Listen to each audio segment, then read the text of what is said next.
자, 그러면, 자, 한 페이지 넘어볼까요? 네, 거기 굉장히 당황스러운 얼굴이 하나 나올 텐데, 그냥 죄송합니다. 저예요. 네. 호섭 처리 그렇게 많이 안 했어요, 여러분. 표정들을 이렇게. 오케이. 그러면 다시 한 페이지를 넘겨봅시다. 목차는 대충 보시면 알 것 같고, 챕터 1을 볼까요? 현대생활과 응용윤리. 여기서는 시험에 뭐 나오는지 아시죠? 자, 현대생활과 응용윤리에서는, 자, 첫 번째, 뭐가 나오냐면,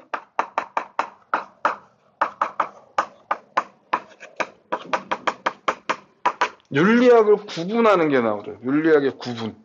그러니까 여기서는 시험에 나올 게 뻔해요. 항상 생윤 1번 문제였고, 그지? 생윤 1번 문제였고, 수행 나온 게 뻔한데, 윤리학의 구분 뭐 얘기하는 거냐면, 자,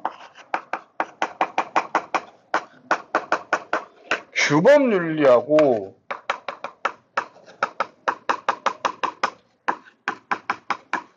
규범윤리하고 비규범윤리를 구분하는 거지. 자, 그럼 지금부터 본격적으로 얘기를 해볼게. 시험에 이거밖에 안 나와. 이거 이외의 게 나온 적이 없어. 그러니까 당연하겠지만 여러분들도 다른 거를 볼 필요가 없어요. 어? 여기서 뭐 실천적 학문으로서의 윤리학, 도덕의 의미, 뭐 윤리학의 의미 얘기하고 간단하게 한번 얘기를 해봅시다. 자,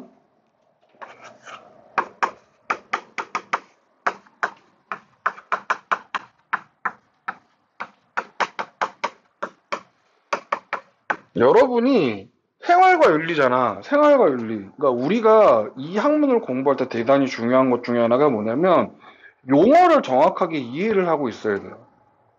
그러니까 가끔 학생들이 그런 얘기를 해. 생활과 윤리는 말장난이 많다고. 근데 그거는 정말 하나는 알고 하나는 모르는 거고 생활과 윤리는 말장난이 없어. 생활과 윤리는 말장난을 한 적이 없어. 이걸 왜 말장난이라고 느끼냐면 그 언어의 뉘앙스 있지. 말에서 오는 그 뉘앙스 차이를 너희들이 캐치를 못해서 그래. 그러니까 너네 편할 대로 이해해 놓고서 문제에서 자기가 이해한 대로 안 나오면 어씨 이거 말장난 이런다니까? 얼마나 웃긴 일이야. 그래서 생활과 윤리는 진짜 뭐가 중요하냐면 용어를 명확하게 이해하는 게 대단히 중요해. 그러니까 어찌 보면은 우리 책에서 제일 많이 나오게 될 용어겠지? 도덕과 윤리. 자, 그럼 도덕은 뭘까?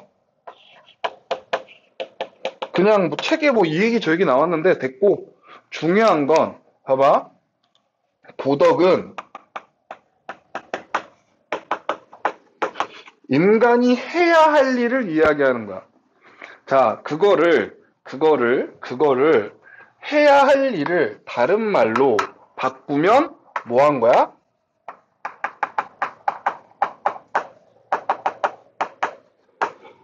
다른 말로 바꾸면 올바른 행동이지. 또 다른 말로 바꿔볼까? 또 다른 말로 바꾸면 선이야. 도덕은 해야 할 일을 이야기하는 거야. 정확하게 얘기하면 해야 할 일과 하지 말아야 할 일을 구별하는 거지. 이해가? 그러면 하지 말아야 될 일은 당연히 뭐겠니? 올바르지 못한 행동일 거고 당연히 무슨 행동? 악한 행동이지. 그러면 있잖아. 그러니까 얘는 도덕이란 말은 뭐에 포커스가 잡히는 거냐면 이걸 그냥 뭐 합시다? 해야 될 일과 하지 말아야 될 일을 뭐 하자? 여기에 포커싱이 잡히는 거야. 도덕은 해야 될 일과 하지 말아야 될 일을 뭐 하는 거? 구분하는 거. 오케이? 그러면 조금만 이해하면 쉬워. 얘들아, 해야 될 일하고 하지 말아야 될 거는 봐봐. 우리가 삶을 살다 보면 대단히 디테일하게 여러 번 이야기해. 대단히 디테일하게 여러 개 이야기한다고. 예를 들면은 이런 거야. 너가 이 학원에 수업을 들으러 올까 말까를 결정하는 것부터 일단 이거야. 그러니까 사회문화 하니? 사회문화에? 봐봐. 우리가 사회문화에서 안 했겠지만 어떤 행동이 일어나는 결과를 현상이라고 그래. 현상. 사건이라고 그래. 사회문화 제일 처음에서 배우는 거다. 현상이 일어나려면 뭐가 필요하냐면 행동이 있어야 돼. 어떤 사건이 일어나려면 행동이 있어야 돼. 우린 이걸 뭐라고 하고? 얘를 원인이라고 하고 얘를 결과라고 하지. 그런데 여기서 끝이 아니야. 행동이 일어나, 이게 원인임에도 불구하고 이 앞에 하나가 더 있어. 자, 사람이 그냥 행동을 하냐 이거지. 예를 들면 내가 지금 이 강의실에 10분 전에 들어와서 여기다 삼각대를 설치하고 핸드폰 카메라를 설치해놨어. 왜? 행동을 했고 지금 날 찍고 있잖아. 결과가 있다니까. 여기 앞에, 행동 앞에 뭐가 있냐면 생각이 있는 거지. 생각. 사람의 행동은 뭐 하고 해? 생각하고 행동하는 거야. 여기 지금 가습기를 틀어놨지. 내 목이 아파서 틀어놓은 거야. 너무 건조하니까. 뭐 하고? 생각하고 행동하는 거야. 그럼 생각 앞에 없냐? 또 있어. 앞에 하나가 더 있어. 생각 앞에. 그게 뭐냐면 우리가 흔히 뭐라고 얘기하는 가치 판단이라고 부르는 영역이야. 그래서 사회현상이 같이 개입이 되는 거야. 자연현상은 이게 안 들어가니까 같이 몰가치가 되는 거고. 자, 그러면 가치 판단이라는 게 뭐냐? 가치라는 게 뭐냐? 선악을 판단하거나 아름다움과 추악, 미추를 판단하는 거야. 이런 걸 뭐라 그래? 선악, 미추를 판단하는 거, 좋고, 나쁨, 즐거움, 뭐 고통 이런 걸 판단하는 거 우리가 뭐라 그런다? 이런 걸 판단하는 걸 이걸 가치 판단이라고 하는 거야. 자, 지금부터 내가 가치라는 말이 나오면 무슨 뜻이라고? 우리는 쉽게 외우자. 뭘 판단하는 거? 선악을 판단하는 거. 가치 판단은 원래 범위가 대단히 넓어. 선악을 판단하고 미추를 판단하고. 그러니까 선악은 옳고 그름, 미추는 아름다움과 더러움. 그 다음에 뭐가 있을까? 뭐 즐거움과 뭐 괴로움 이런 거 판단하는 게 가치 판단인데 그 가치 판단 중에 선악을 판단하는 애만 따로 띄어서 얘기할 때 도덕이라고 하는 거야. 이해가? 그런데 방금 전에 얘기했지만 옳고 그름 판단은 대단히 많지. 그러니까 이걸 좀 정리해야 될 필요가 있어. 아침에 머리를 빗는 것도 행동이잖아. 어떤 게 있기 때문이야? 머리를 빗어야겠어. 라고 생각을 하는 이유는 머리를 안 빗고 막 머리 이렇게 떡져갖고 막 이렇게 한데 맞고 가는 게 별로 보기 좋지 않아. 나는 무슨 판단이 들어가는 거라고? 가치 판단이 들어간다고. 그러니까 우리가 하는 모든 행동은 습관이나 그런 뭐 척추 반사적인 행동 있지. 누가 굳이 이러는 그런 척추 반사적인 행동 빼고는 다 뭐 한다? 다 뭐가 들어간다? 가치 판단이 들어가. 그래서 가치 판단이라는 거, 도덕이라는 건 대단히 복잡하고 양이 많아. 그래서 그거를 뭘로 만든 거야?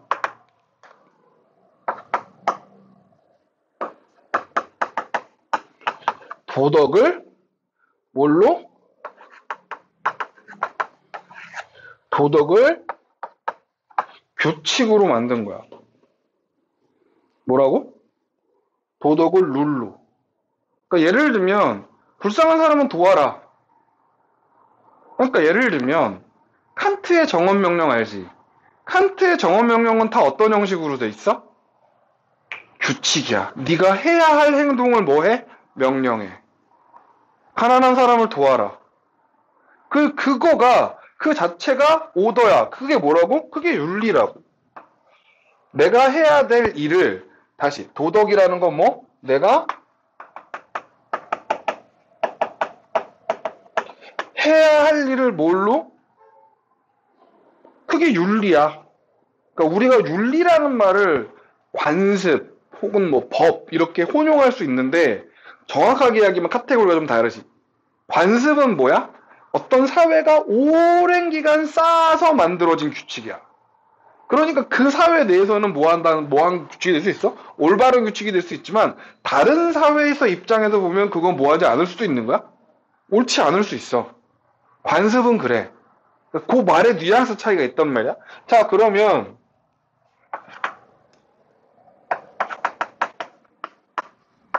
윤리학은 얘도 복잡해. 얘도 복잡하다고. 그러니까 이걸 뭐로? 정말로 학문적으로 연구하는 거지. 이걸 학문적으로 연구하는 거야. 이게 윤리학이야.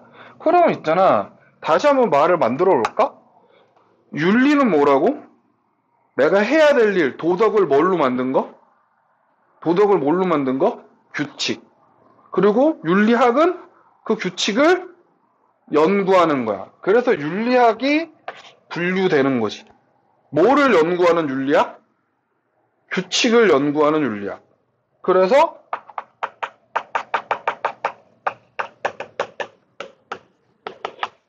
규범 윤리학이 되는 거야.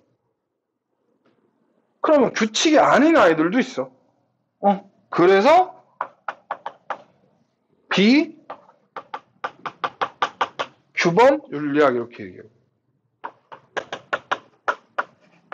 그러니까 이 책이 잘 보면 생활과 윤리책도 일종의 서사가 있어요. 서사가. 쫙 스토리 라인이 있다고. 다른 점은 지리 파트 같은 경우에 세지나 한지 같은 지리 파트 같은 경우에는 교과의 내용 자체가 뭐가 메인이냐면 정보의 전달이 메인이야. 그러니까 예를 들면 동해안에 파식대가 있는지 아니면은 빙하가 만들어진 지형이 호른이 있고 피오로가 있는데 호른은 어디에 있고 피오로는 어디에 있어서 거기서 사람들이 뭐 해 먹고 살까 이런 정보의 전달이 지리는 주야. 그러니까 지리 쪽은 접근하는 방법이 당연히 기본적으로 뭐가 될 수밖에 없어? 외워야지. 그러니까 지리는 어쩔 수가 없어. 지리는 몇몇 개의 서사가 있는 아이들이 있어. 예를 들면 지형의 형성이나 기후의 작용이나 이런 것들은 서사가 있으니까 이건 스토리라인이 되는데 산업구조의 변화, 에너지 자원의 수급 이런 걸 어떻게 스토리라인을 만들어? 외우는 수밖에 없지. 아니 우크라이나에 흑토지대가 있는 걸 어떻게 서사를 갖고 외우냐고. 흑토가 원래부터 있었는데 인간이 태어나기도 전부터. 그런데 생유는 뭐가 있다? 서사가 있어요. 흐름이 있어. 그거를 알면 특히 역사적인 흐름들을 알면 대단히 기억하기가 편해요. 자, 그래서 뭐와 규범 윤리학과 비규범 윤리학이 있는 거야. 그런데 규범 윤리학, 그러니까 이 둘 중에 역사와 전통이 오래된 건 당연히 누구다? 당연히 있죠. 역사와 전통이 오래된 거. 왜냐하면 이 규범 윤리학은 인류의 철학의 시작과 동시에 시작되는 거거든. 철학의 시작과 동시에. 자, 여기서 우리는 윤사가 아니니까 철학이 어떻게 뭐 자연 철학이 뭐 어떻게 되지 뭐 그리스 로마의 철학 됐고 우리는 그거 하는 학문이 아니니까. 그래서 이 규범 윤리학이 두 개. 하나는 뭐 이론 규범 윤리학이랑 실천 규범 윤리학이 있는 거고 비규범 윤리학에 그렇지 메타 윤리가 있는 거야. 얘들아, 메타라는 말이 무슨 뜻이게? 영어 어원에서 메타란 말이 나오면 무슨 뜻인 줄 아니? 보통 그치 뭘 넘어서는 초월하는 그런 개념인데 슈퍼나 하이퍼랑은 조금 뉘앙스가 달라. 그러니까 슈퍼나 하이퍼는 이게 있으면 저만큼 앞서 달려나가는 사람의 의미라면 메타는 이렇게 경쟁하면서 이 경쟁 자체가 존재 의미가 없이 저만큼 날아가 버리는 사람이. 아예 그냥 여러분 저는 세상계의 뭘 끊고 이렇게 달려가는 그런 걸 메타라고 얘기해야 돼. 그러니까 얘는 뭐에서 아의 관계가 그러니까 이름에서 이미 딱 티가 나잖아. 뭐하고 관심이 없어? 규범에 아예 관심이 없어. 그 다음에 기술윤리는 나중에 나온 거야. 1960년대 70년대 들어서. 그래서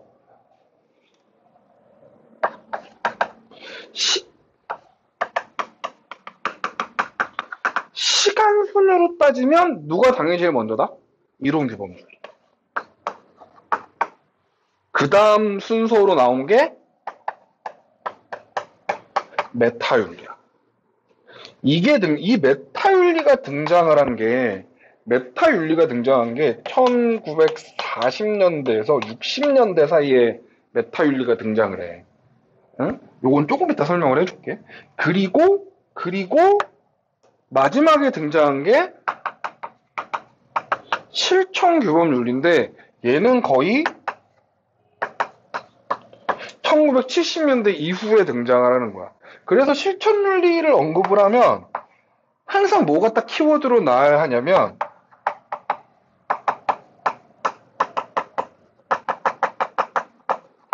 이게 키워드야. 실천윤리는. 그러니까 과학기술이 발전하면서부터 세상이 너무 확박지게 변해버린 거야.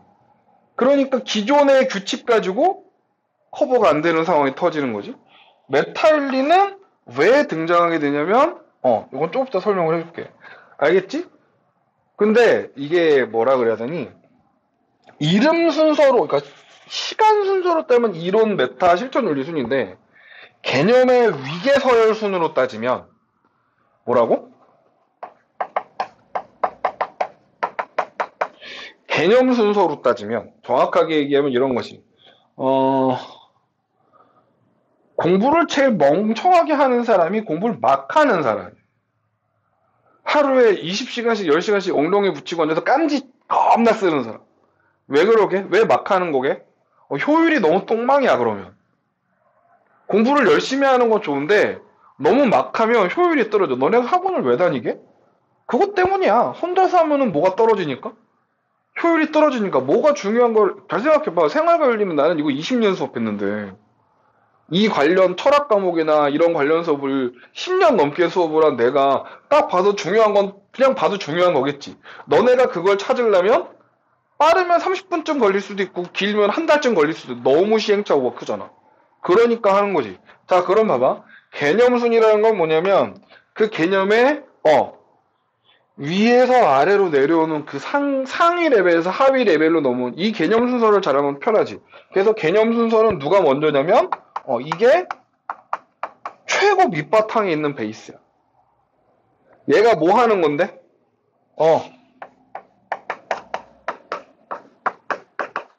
언어의 의미와 논리를 정해. 메타윤리에서. 안 보이니? 여기 니도 안 보이면 카메라로도 안 보일 텐데. 언어의 의미와 뭘 정한다고? 논리. 그 다음에 등장하는 게 당연히 뭐야? 개념 순으로도? 이론 규범 윤리지. 그 다음이 실천 윤리야. 자, 그럼 지금부터 한번 얘기를 해볼게. 그러니까 사실은 이게 제일 중요한 거 알지? 생일에서 이게 다 나오는 거고. 그래서 내가 얘기하는 걸 잘 봐봐. 맨 처음에 당연히 무슨 얘기를 할까요? 이론 규범 윤리 얘기를 할게요. 그러니까 뭐 얘기부터?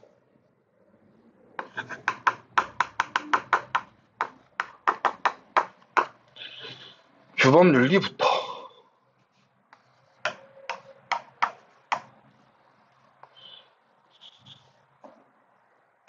이론,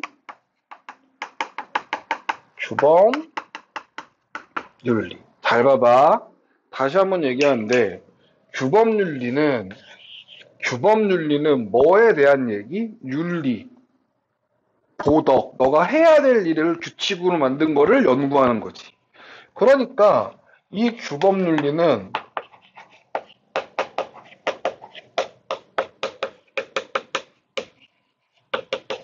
얜 목표가 명확해. 규범 윤리는 뭐가 정해져 있어? 그 규범 윤리가 무엇을 추구하는 방향성이 명확해.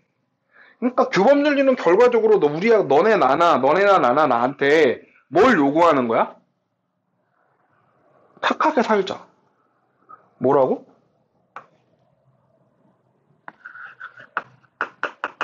여러분들한테 뭘 원해요? 규범 윤리는?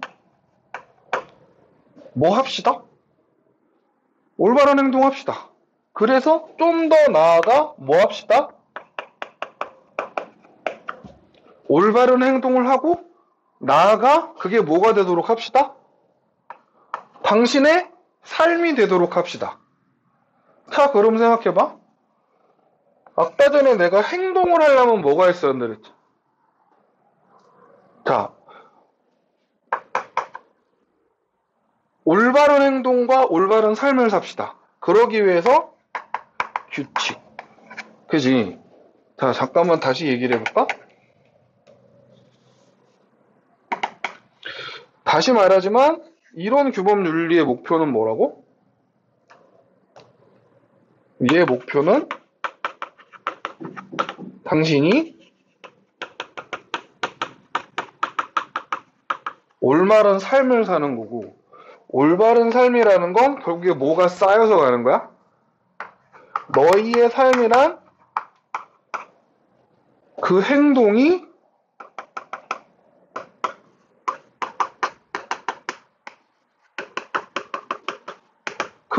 쌓여서 완성되지.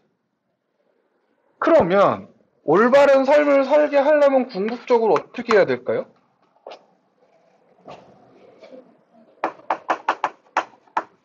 결국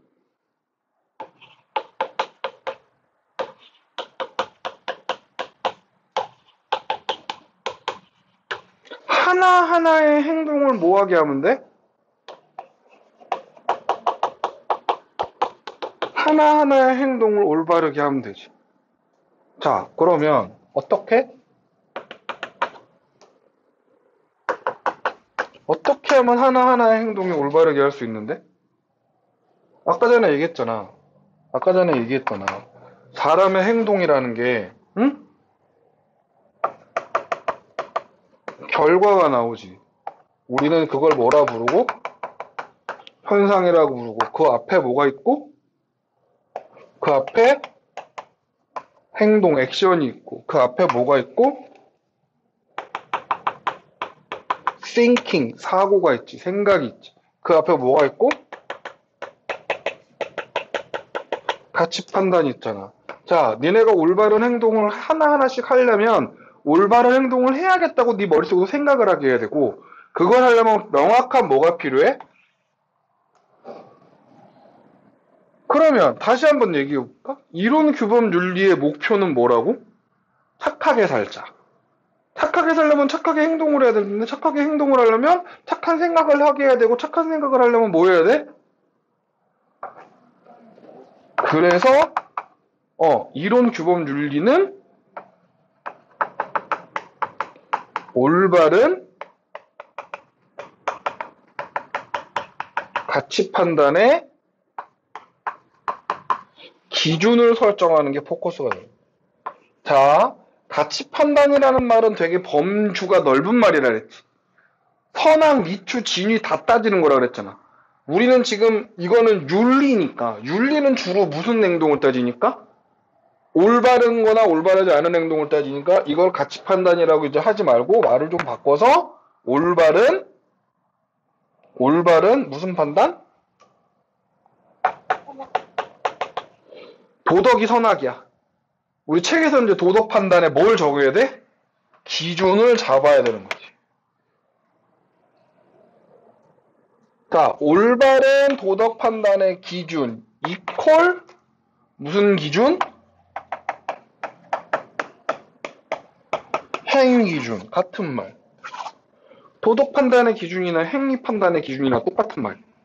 왜? 너가 이 순서를 머릿속에 넣고 있다면 어려운 얘기가 아니다. 말했잖아. 서사가 있다고. 이해가? 기본적으로 규범 윤리는 이런 거야. 규범 윤리는. 그럼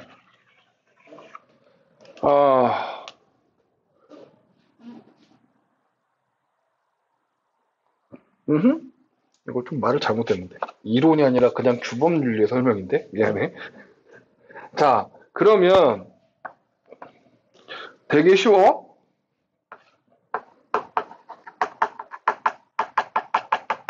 이론 규범 윤리는 뭐냐면 당신의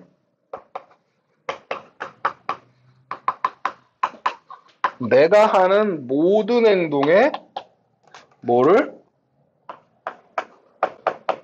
기준을 잡으려는 게 이론 규범 윤리야. 네가 하는 모든 행동들. 하다못해 떡볶이를 먹을까, 순대를 먹을까 고민하는 그것까지도. 이해가? 내 모든 행동에, 그래서 우린 이렇게 얘기하지. 이 모든 행동이란 말을 좀 바꾸면,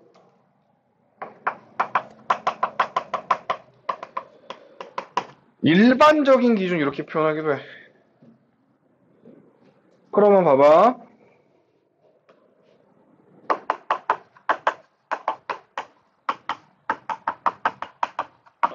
실천규범 윤리는 뭘까? 요게 조금 헷갈리는데 이거는 뭐야? 모든 행동의 기준이 아니라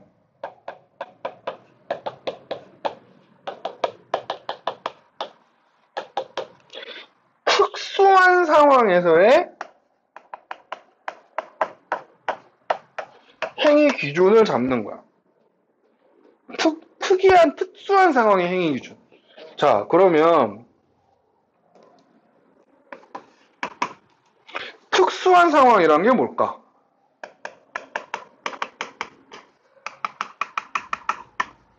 자, 아까 전에도 얘기했지만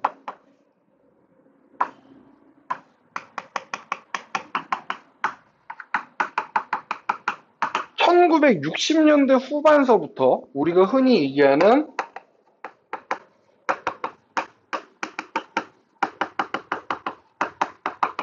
과학기술의 발달이 정말 오졌어요. 엄청나게 발달을 해요. 특히 어떤 식으로 발달을 하냐면, 잠깐만. 잘 되고 있어. 특히 어떤 식으로 발달을 하고 있냐면, 과학기술의 발달이 오졌다 그랬잖아. 그러니까 예를 들면 가장 대표적인 게 이런 거야. 자, 가장 대표적인 게 이런 거.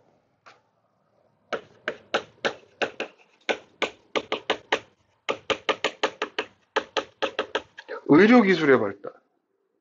그러니까 예를 들면 옛날 같으면 죽어야 마땅할 사람인데 안 죽어.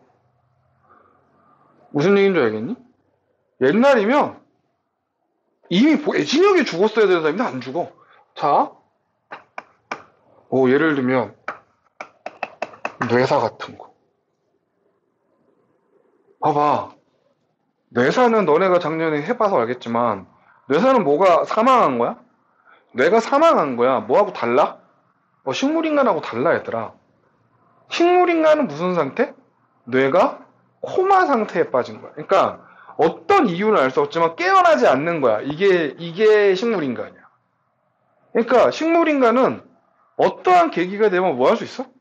깨어날 수 있어. 그리고 있잖아. 식물인간은 우리가 온 몸의 근육을 둘로 분류하면 수의근과 불수의근으로 나눌 수 있어. 수의근은 뭐냐면 내 의지대로 할 수 있는 근육. 예를 들어 눈을 이렇게 깜빡깜빡 한다던가 이런 거. 입을 벌린다. 이런 건 수의근이야. 불수의근은 심장. 잘 생각해봐. 심장을 내가 생각해야 뛰면 우리가 아마 태어나서 집 밖으로 한 발짝도 못 나갈걸? 내가 막 수업에서 심장 이래야 될걸? 뭔 얘기인지 알겠지? 그러니까 우리의 근육 중에 불수의근을 담당하는 애가 뇌간이라는 애가 있어. 걔는 말짱한 거야. 식물인간은. 심장 뛰어. 숨 쉬어. 근데 식물인간은 죽긴 죽어. 왜? 굶어 죽어. 우린 동물이라 영양섭취를 외부에서 해야 되거든? 근데 정신을 못 차렸으니까 그게 안 되는 거지. 그래서 식물인간 어떻게 하는 줄 알아? 코에다 관 껴갖고 식도로 관을 뺀 다음에 튜브로 음식을 쏴. 그러면 위로 들어가면 위는 움직이거든. 뇌사는 그것도 죽은 거야. 근데 억지로 뭐 한 거야? 심장만 뛰게 만들어 놓은 거지. 그러니까 뇌사 상태는 뭐 하면 죽어? 냅두면 100% 죽어. 생명 유지 장치를 끄는 순간 그냥 바로 다이야. 혹여 살더라도 길어봐야 한 이틀? 기네스북에 오른 가장 오랜 기간은 한 2주 정도 갔대. 하지만 죽어. 그건 변함이 없거든. 자, 그러면 그 사람은 산 사람이요? 죽은 사람이요? 말했잖아. 조선시대쯤엔 그런 거 고민할 이유가 없다고. 뇌사까지 가지도 않지. 뇌는 죽었는데 심장은 말이 돼? 자, 아니면 이거 말고도 예를 들면 이런 거. 하나 물어볼게. 나중에 이제 대학 가시고 연애도 하고 결혼도 하고 안 할 수도 있지만 결혼을 하고 아기도 낳고 하시겠죠. 저는 그런 적 있어요. 제가 결혼을 해서 당연히 우리 꼬맹이들인데 우리 큰애 가졌을 때 우리 아내가 우리 큰 녀석을 가졌을 때 그거 엄마 혈액을 검사하면 아이의 유전 질환이 어느 정도 비율로 나오는지 계산할 수가 있어요. 그래서 우리 와이프가 이제 그 산부인과 한 달에 한 번씩 검진을 받으니까, 응, 가갖고 검진을 받고 온 거지. 근데 그날따라 우리 와이프가 나한테 갑자기 전화가 온 거야. 원래 전화 안 하거든, 난 수업할 때는. 수업 시간 다 아니까. 나한테 전화가 왔고 갑자기 정말 막 엉엉 울면서 오빠 어떡해 이러는 거야. 나도 심장이 덜컥하지. 가뜩이나 임산부인데 혹여 애기라도 잘못되면 어떡해. 그리고 막 달려갔지. 그랬더니 검사 통지서를 받았는데 혈액 검사 결과가 나왔는데 보통 혈액 검사 방금 유전 질환 본다 그랬잖아. 보통 300만 분의 1이 정상이래. 다운 증후군 수치가. 우리 아들은 20분의 1이 뜬 거야. 300만 분의 1이 정상인데 우리 아들은 20분의 1이 떴다고. 그러니까 얼마나 높은 거니? 비율이 무지하게 높은 거지. 와, 그래가지고 이제 뭐 양수 검사라고 좀 자세한 검사를, 정밀 검사를 받으러 들어갔는데, 한 결과 나오는 한 4일, 5일 동안, 내가 그때 그 전까지 담배를 끊었거든? 결혼하기 전, 우리 와이프랑 연애할 때부터 담배를 끊었어. 근데 그 검사 결과가 나올 때까지 5일 동안, 정말 농담 아니라 담배 하루에 한 2보루씩은 핀 것 같아. 정말 계속. 수업할 때 빼고는 계속 물고 있었던 것 같아. 무슨 생각을 했냐면, 애가 다운 증후군이면 어떡하지? 이걸 낳아야 되나? 아니면 낙태를 해야 되나? 임시중절을 해야 되나? 그러니까 정말 머릿속에서 별의별 생각이 다 드는 거야. 무슨 다큐멘터리 같은 거 보면 그런 애기들 잘 낳아서 훌륭하게 키우시는 엄마 아빠들이 계시잖아. 솔직히 자신 없던데. 난. 그러니까 나는 어떻게 버틴다 하더라도 그 아이가 태어나서 우리나라가 장애인에 대한 그런 인식이 그닥 좋은 나라도 아니고, 그러니까 걔가 겪을 아주 힘듦과 그걸 겪어야 될 우리 가족들의 힘든가, 별별 걸 다 생각을 하니까, 아, 이걸 정말 낙태를 해야 되나, 낳아야 되나. 그러니까 결과가 나올 때까지 그 한 5일 동안, 와, 미치겠는 거야. 여기서 하나 물어볼게. 내가 만약에 그때 낙태를 결정했다고 날 원망할 수 있을까? 내가 나쁜 일을 한 거니? 아니면 반대로, 그럼 낳았어. 난 낙태를 안 하고 낳기로 했어. 난 올바른 결정을 한 걸까? 이게 애매해. 뭐라고? 이게 애매하다고. 누구의 결정이 뭐하다고 그래 넌 잘못됐어 라고 말할 수가 애매해. 왜? 내 말이 다 일리 있잖아. 애매해. 그런데 있잖아, 옛날 같았으면 이런 걸로 고민할 이유가 없어. 낳기 전까지 내가 다운 증후군인지 아닌지 어떻게 알아. 그걸 모르던 시대니까. 그러니까 이 시대의 과학기술이 발달이 되면서 다시 말하지만 뭐한 일이 벌어지는 거야?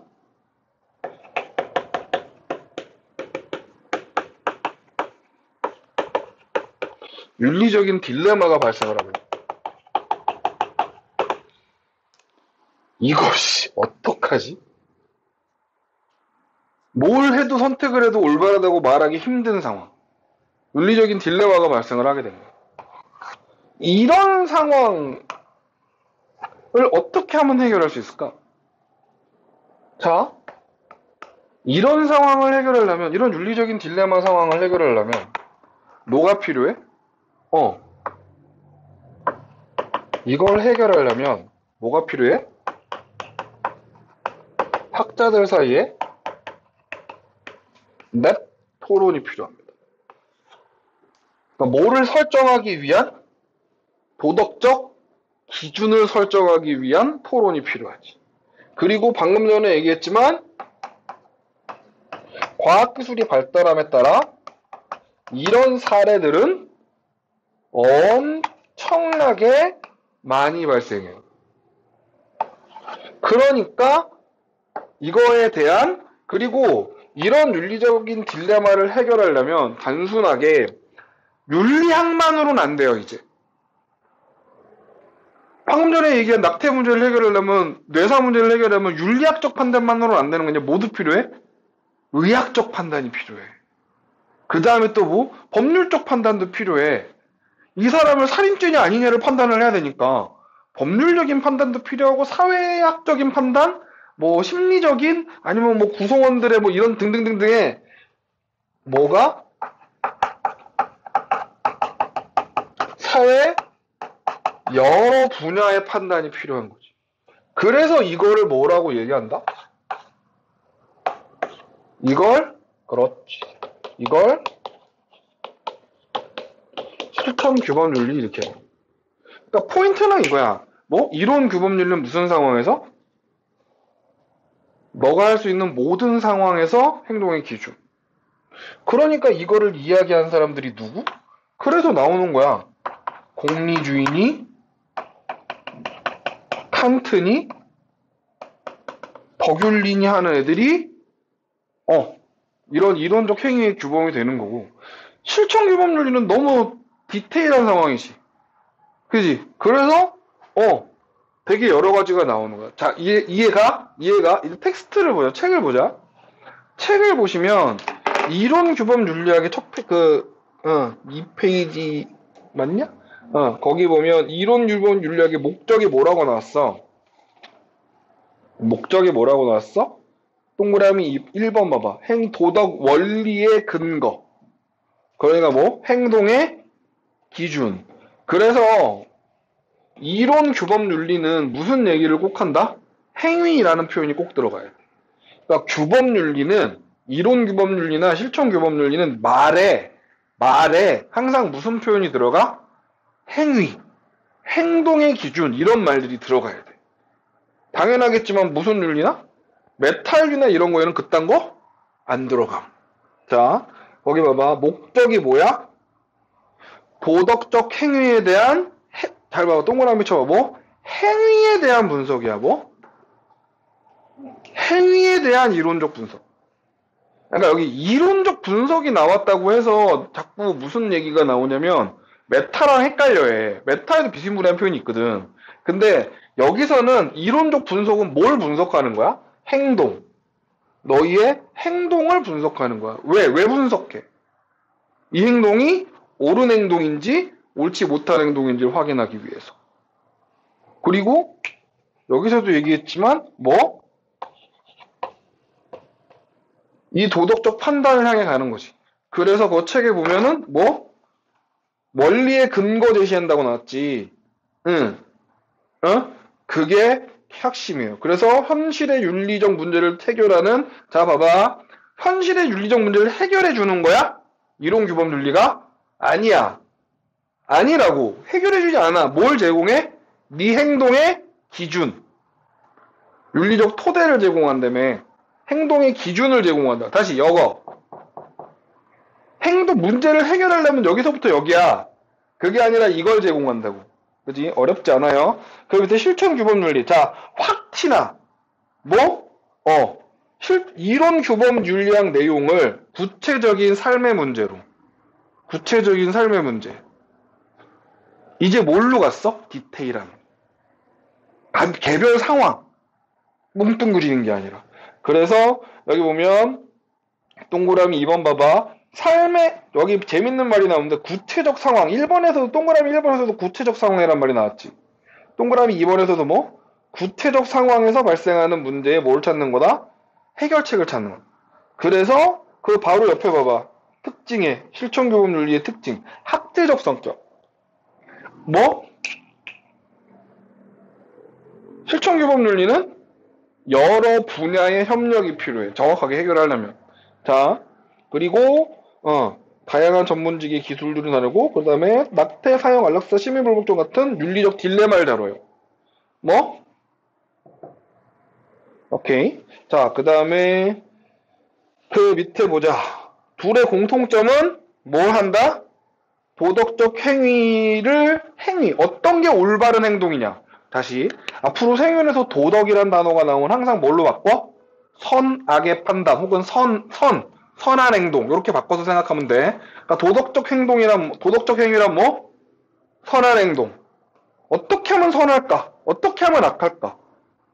그거를 다루고 선악 판단의 기준을 마련하지. 그지? 그래서 기준을 마련하는 건 누구 쪽? 이론 규범 윤리 쪽. 그다음에 선을 실천하자는 실천 규범 윤리 쪽이 되는 거야. 오케이. 그 다음에 도덕적 행위를 정당화하는 규범적 근거. 요거 별표 쳐놔. 이게 요즘 문제는 봐봐. 너네가 문제를 풀어봐서 알겠지만 보기 1, 2, 3, 4, 5번 있으면 이론 규범 윤리, 실천규범윤리, 메타윤리, 기술윤리를 구분하는 지문들이 나오는데 꼭 지문 중 하나에 뭐가 들어가냐면 이론규범윤리랑 실천규범윤리로 구분하기 힘든 그냥 규범윤리를 설명하는 지문이 하나씩 들어가. 무슨 얘기인지 알겠니? 보기 5개 중에 이론규범윤리랑 실천규범윤리로 나누기 애매한 거 있지. 그건 그냥 뭘로 보면 돼? 그냥 규범윤리야. 오케이. 마치 그 뭐지? 사회문화에서 사회현상, 자연현상 둘 다 해당되는 애들이 있거든. 그런 거 얘기하듯이 나오는 거야. 자, 그러면 한 페이지만 넘어볼까? 그 다음에 이제 메타윤리를 얘기할 낀데, 이제 조금 더 디테일하게 설명하고 있는 거지.